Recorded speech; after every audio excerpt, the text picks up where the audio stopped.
یو څو خبرې د سورت د شروع کېدو نه مخکې پیژندل ضروری. اول نمبر باندې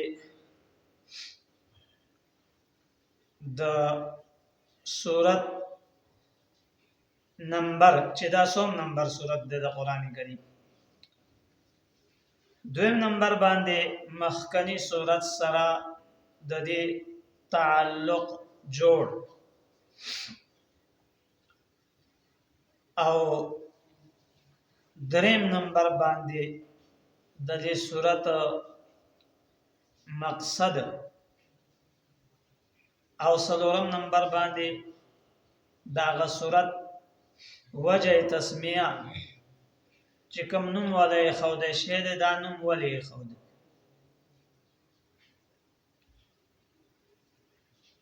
ټولو کې اول نه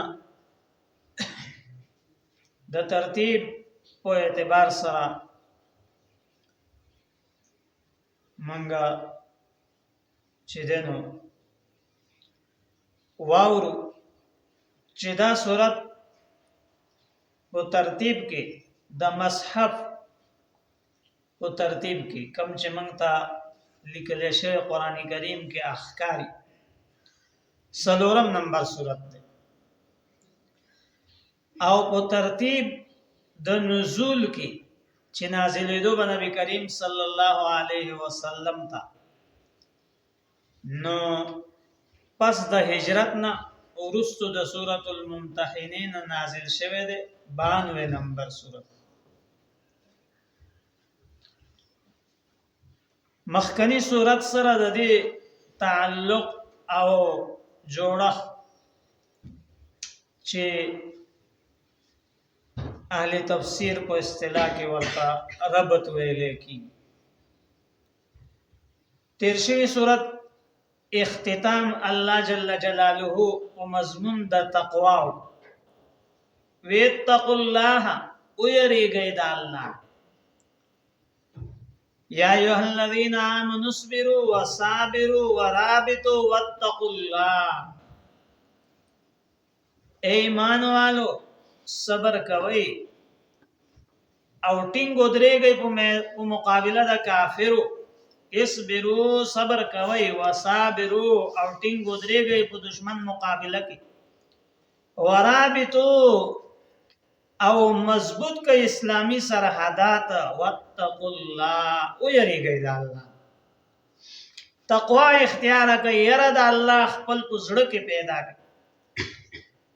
سورۃ آل عمران اختتام الله جل جلاله د تقوا په مضمون باندې کړی.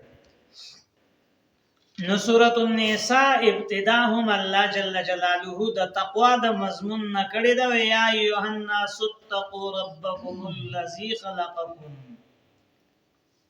چې خلکو د الله نه ویریږئ تقوا راولئ په ځان کې فرزګاری اختیار کړئ.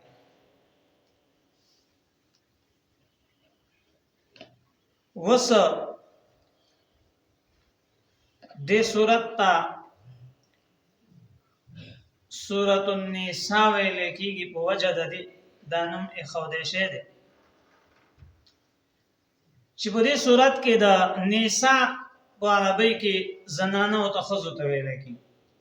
نو په دغه سورۃ کې د خزو اهم حقوق بیان شوي دي. د هغوی په حواله سره اهم حکمونه چې ده هغه بیان شوي دي او تقریبا 60 ځله چې ده نو دا ټکه لفظ نساء دا راغله په دې سورۃ کې.